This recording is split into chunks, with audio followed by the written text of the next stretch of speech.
That was a good coffee. I wonder who I should invite for this coffee. Maybe there is someone around. Oh, hi, Kyle. Good to see you. How are you? I am good. Well, I guess this is Coffee with Kyle. Coffee with Kyle.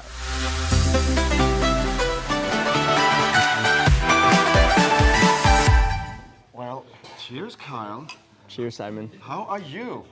I think I'm good. I mean, it's been, what, a month? Yeah. And 10 days, something like that, since Basel. Actually, Yeah. wow. Yeah. Wow, that. Time flies, you know? Yeah, it does. Okay, I mean, that night, the final, Norway's National Day, Yeah. May 17th, Yeah. and you're in the final, and take me through the evening. Yeah, no. So I was the first one out. So I like got to enjoy the show as a whole, and yeah, no, it was a really good experience. I wasn't really nervous, I would say, to like go on stage, because we had like a lot of rehearsals before we actually went on stage, you know, and you guys know all of this. So so it's like, yeah, no, I wasn't really nervous, but at the same time, I felt like after I was done, I felt like, I did that. Like, wow, we did Eurovision, you know? And it went by so fast, like 3 minutes. And then I got to sit in the green room for like 3 hours. Yeah, well, that's how it is to begin the show. I mean, you can talk with the Vibe Brothers about that. They tried it in the semifinal. Yeah. I remember when I watched, because I watched in the Arena Plus, so we were 36,000 people in the football stadium next to the arena. It was so much fun. Yeah. It was a lot of fun. And then I went back to the press room to watch the whole points. Yeah. And I mean, I've seen some videos of you dancing around with the beauty blenders. I mean, youngest beauty blender around here. That's me. That is you. Yeah. I've seen you dance around and have fun. How was it during the points? I mean, because for us it's a lot of tension, but how is it for you guys? Yeah, no, for us too, I would say, or well, it depends on the artist. But in my experience, it was a lot of tension. It felt like it was never ending, if that makes sense. Like, but I mean, it takes almost 2 hours. I'm like, right. oh. And I was just sitting there and just being like, before I got my points, I was getting mentally prepared to not get like any points. If that makes sense? Just like in case. And but I got quite a lot of points from the public, and I was like, shit, the people like me, I guess. And yeah, no. So when I got the points, I was like, okay, I'm content with this. Yeah. And even though like I went in, obviously it's a song contest, you know, you want to win, but at the same time I'm very content like with how everything ended, and it's very deserved how JJ won. And yeah, no, the points also like the run through like through the or not, or maybe more so like for me, like the last couple of minutes with the split screen was very intense. I went over to Mariana because she was on like the same level or like this floor on in the green room, and I went over to her and I held her hands. I started crying, she started crying. We looked up at JJ, and he was obviously crying also, and the whole team. And when I heard them say he got 100 and what points? I didn't hear anything after 100. Exactly, I just heard, what? It was 178, but all of us, I can tell you, if you felt it was tense, in the press room, it was like silence. Yeah. Dead silence. No, in the green room, everywhere, dead silence. Yeah. And yeah, no, when I heard that, like, the announcement, 100, and everyone started cheering, it felt like when I had the same feeling, like when I won the national selection, if that makes sense. Like, I just overly happy, and I get goosebumps just like thinking about the moment. It was really magical, and I think it was good that it turned out that way. Yeah, and Eurovision, it's is such an intense period. I mean, there are those of us who do this every year, and we know how it is. But for you Yeah. to be thrown into this, I mean, we've talked quite a few times now. We talked in after MGP, and I remember it was like you were like, what just happened? Exactly. And then all the way through the pre-parties and well, I didn't get to see you in Basel because Lumo came and took your tooth. Yeah, I got kidnapped by Lumo. He took out my tooth. He stole my tooth, and yeah, no, I had to get it back. So I actually have the tooth now. So I had to chase like Lumo down like downtown Basel, and Bad Lumo. bad Lumo. But it was a fun experience. Yeah. I got my tooth back, so that's all that matters. So now only 3 wisdom tooth to be pulled. Yeah, the rest. Not tooth. Yeah, The rest of them. the rest of the teeth have to be pulled. Yes, but I haven't really looked into it yet. I'm waiting until like I start to feel pain. So I've done that myself, and I have the last one that needs to be removed. And every time I go to the dentist, she said, "You know, yes, I do." Well, that's a whole nother story.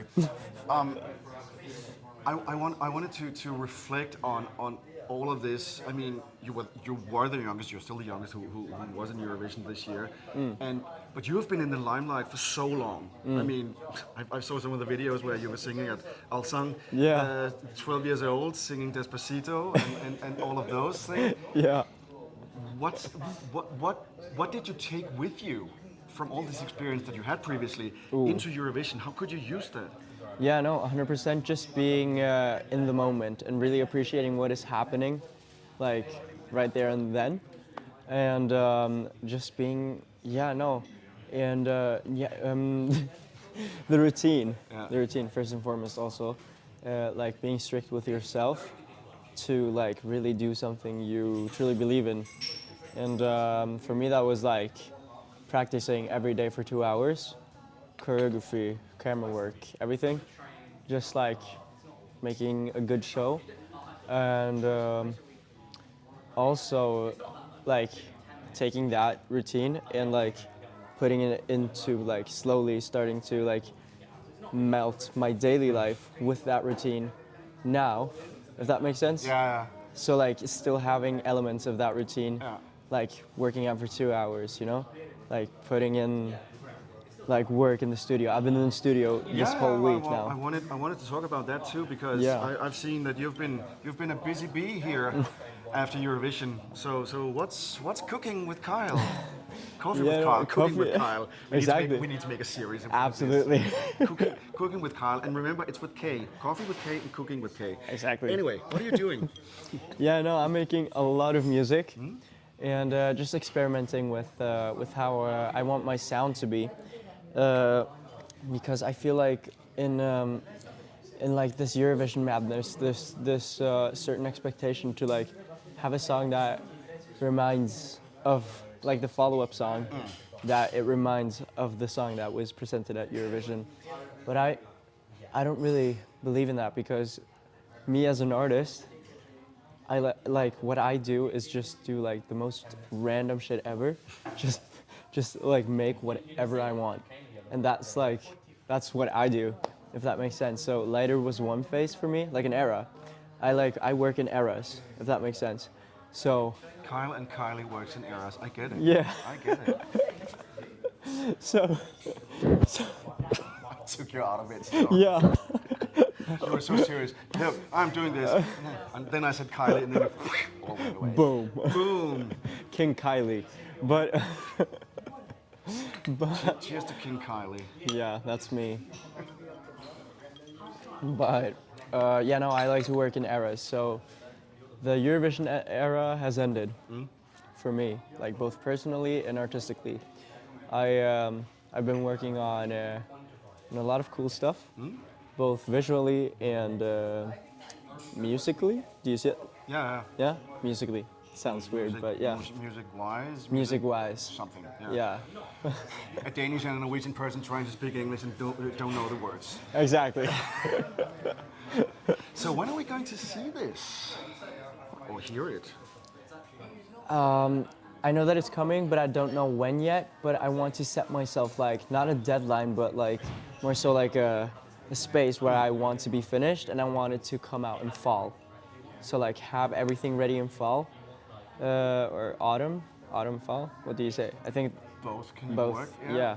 But for fall, I want to like have everything like set and done, and really present something with quality, and like maybe a step over lighter also. Yeah. And I'll show you some of what I've been working on after the interview. Especially for me. Oh my God, this is. I mean, I remember when I met you the first time. Actually, that was back in '23 with the whole Umami Tsunami thing. And Yeah. MGP. That was an era. That was another era, yeah, because, and I remember, and this is not to diss neither Christian or Magnus, but I remember when I talked to you guys, do you remember it was in the green room? We talked very briefly. This chaotic kind of, anyway, what I wanted to say with it was that I remember that you were so focused back then, Yeah. and it kind of felt like, okay, I need to carry this more than people expect so much from me. Yeah. Did you feel that, or was it? Yes, I did actually. Yeah. Oh, you have the Basel socks on. Sorry, but Yeah, it's- with the Pride socks, right? Yep. Yeah. Oh no. Oh, No. I thought I was wearing them, but no. I have like 10 pairs. I only have this one. Oh, actually, why didn't he give you more?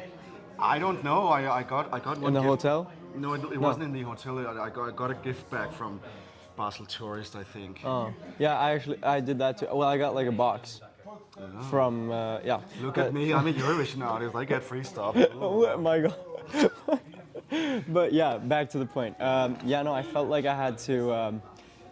Well, I always feel like that. Like I have to do my best and just like carry through, if that makes sense. And I think that's how that's how I've been raised.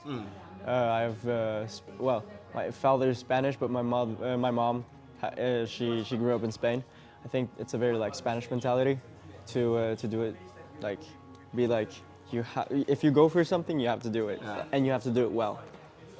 Well, it's a good way in life, but hopefully you're not, losing yourself in the moment. I mean more as also trying to enjoy it while doing it. Yeah, absolutely. Did you do that? Yeah. Good. I love the Eurovision experience. It was a lot. It was very intense, and like it has been very intense since like 2023. Like I remember at the national finals, like I thought that was like the most intense period of my life in 2023, and then 2025 came, and then I did the national finals, and I've already had like some experience with 2023, and then I was like, okay, so this is the same, like same gist of it at least, and then the pre-parties came. I thought that was so intense, but no. But looking back on it in retrospect, it wasn't that intense compared to Eurovision. That was intense. Holy fucking hairball. But also because of this whole tooth thing and. I mean, true. Yeah, like. One thing is to be under stress and under pressure and having something to do every day for like 10 hours a day. Yeah, And like- then, oh, sorry, I need to go to the dentist. I get my wisdom tooth pulled. Let's put that on top of everything. Exactly. How'd you manage? I mean, I didn't manage. That's the thing. I woke up at 6 a.m. Well, I usually wake up at 6 a.m., but that's not like the worst part of it. I woke up at 6 a.m. on the day of the final, and I went to bed at 7 a.m. and I had to catch a flight at 10 a.m. okay. Right. Good for you or not good for you, Right. something like that. And I had days like that, like a lot of them, like Yeah. during like those 2 weeks in Basel. So, yeah, no, but I had the best artist coordinator or artist contact. Head of delegation, or was it? No, like artist from Basel. Yeah. Nina. Yes. Nina Gavi, the best. Well, I mean. She actually came to Oslo, Oh, she did. yeah, to see us. Wow, that's so nice. But that's what Eurovision is about, you know. Family. Family and bonding, and that's why us crazy people do this every year, because Right. because it's like, and now you've seen it as well. This whole family thing that yes, we have different roles in it. I mean, Yeah. you're an artist, you have to be on stage, but the rest of us are like, we're doing press or we're doing behind the scenes stuff, but we are all kind of the same. Yeah. We're in it together. Right? Exactly. Right. No, but 100%. Yeah. And I think like if the community wasn't as positive as it was, I don't think I would have had the same experience, if that makes sense. Like I think I would have had a way worse experience if it weren't for the community. So Shout out to all of you fans out there who are positive and positive influence for people like Exactly. this one. yeah, Yeah. I'm just 19, and like the whole experience, like I don't know, just people, like when I got my wisdom tooth pulled out, people weren't like, oh, he's singing, like in the comment sections say that, for example. They weren't like, they were more so like, oh, poor thing, he had to pull his wisdom tooth. Like they had compassion for everything. And no, I just very grateful for the community that Eurovision has to offer. And also like the people, I don't know, like when I was at the pre-parties, like everyone was just so kind and just made me feel like a superstar, if that makes sense. And just I felt so taken care of. Yeah, no. Yeah, Amazing that's- experience. That's the purpose of it. I mean, you've had experience with it before, but a lot of these people who are in Eurovision, and a lot of the artists, Yeah. do not have a fan base or haven't tried anything in this Yeah. magnitude before. Yeah. So I think if we and the community can give you guys something in return, being like, wow, I'm a superstar. I remember because we talked about beauty blenders before. I remember talking with Sissel about all of this. I mean, she's a little bit older than you. You're crazy aunt. Yeah. But this for her it was also like, look, I am taking these 3 months and living like a rock star. Exactly. Just taking everything in. Yeah. But what would your advice be to other people who want to go into this and try? Okay, let's see if I can go into MGP or Eurovision or whatever. What would your advice be? Trust yourself with it, because nobody believed in Lighter before I talked to Stig Carlson. I actually met Stig Carlson earlier today. Okay. But before I met Stig Carlson and showed him the song, I went to the national finals in 2024 when I wasn't in the MGP. I went there and I went up to him after the show was over and I said, can we talk? And I did that by myself, like because after 2023, like I had like a year where I just didn't really have anything going on. I released a couple of singles and just had fun with it, you know. And yeah, I went up to Stig Carlsen, the previous head of delegation of Norway, and I told him, I have this song. I think it's very good, and I think this could work. And he believed in it. And But then you texted Adam Woods, and boom. well, yeah, I texted Adam Woods. At first he didn't really like, because he got, well, how I understood it, he got the demo. He showed it to some of his producer friends, and they weren't really positive to the song. And he said maybe not actually. And then he didn't ghost me, like he has said, but he was like, yeah, well, he responded, but he didn't actively work on the song. And then a couple months later, he listened to the song again. He was like, wait, We have something here. we have something here. He tried to reach out to some very famous Eurovision producers, and they turned the song down. Didn't really believe in it. And so Adam just worked his magic on it rather than lay trust in someone else, you know? We trusted ourselves. I think that's the common, what's it called? Common, Denominator? denominator through it all. You have to truly believe in what you want to do, and things will work out. If you had asked me a year ago if I would go to Eurovision, I would say yeah, it's my dream, but I don't think it's in reach. And now 1 year later, boom. Boom. It happened. It happened. It happened. It's actually a beautiful day outside. We're in Oslo, by the way. I didn't say that because, I mean, you don't live in Oslo, I don't live in Oslo, but I am here this weekend because Oslo is celebrating Pride, Yeah. which is a great thing and has been blessed with weather. Norwegian summer weather. Yeah. It's amazing. If you haven't been to Norwegian summer, look, it's like, it's light outside until 11 in the evening. No, And all night. All night. Yeah. It never gets dark. It never gets dark. Have you experienced some of the Pride festivities around? Yes, I was at the Pride Park yesterday, Yeah. and I had a blast. And then we went out to a gay club, and I had the time of my life. It was so much fun. Tonight I'm going out to a brat club evening or brat club night, and having fun. Maybe going to the Pride Park. Maybe meeting up with Alessandro, and just having a good time. That sounds like a plan. I mean, I'm going to Pride Park as well. We might see each other. We there. might see each other again. Who knows? Who knows? Okay, and you know I'm going to ask you this question, so let's get it out of the way. Okay. In Eurovision, you were single and ready to mingle, and now you know what the question is. Yeah. Yeah, where are we with that stuff at the moment? I mean, I don't really have a clear answer to it because it's so new, and it's a whole new territory for me. Also, I know I've never mingled with something in the other territory, if that makes sense.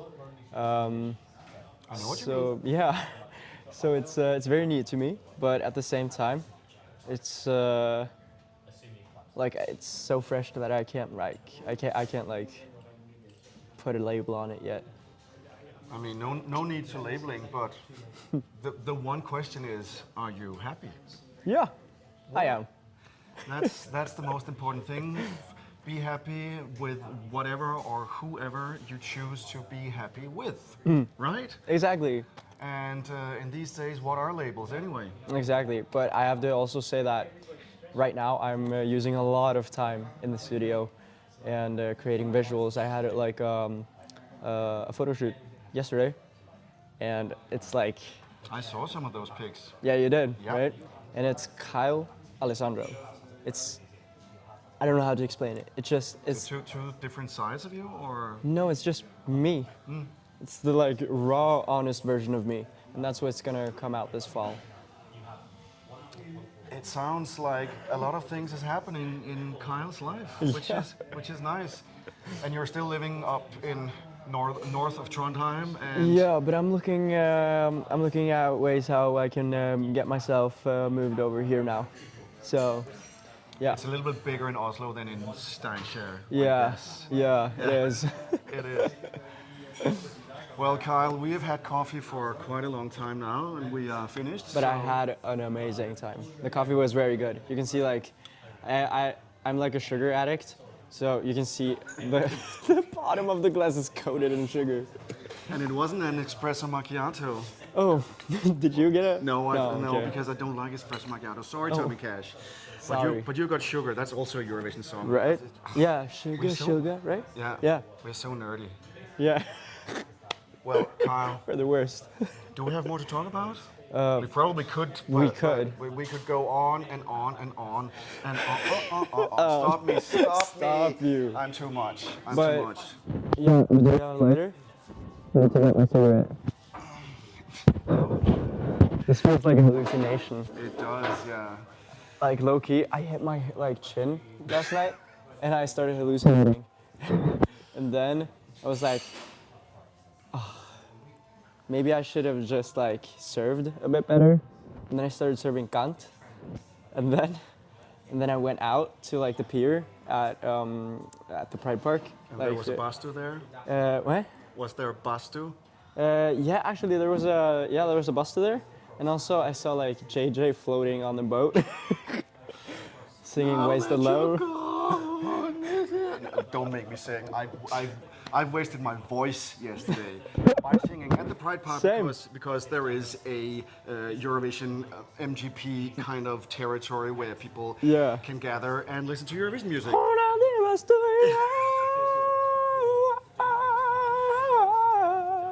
I'm putting you on stage singing that at Pride Park.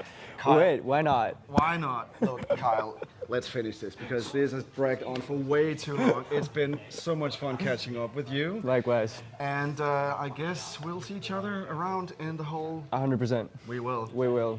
Well, you guys watch the interview and have a good summer. Woo! Bye. Bye.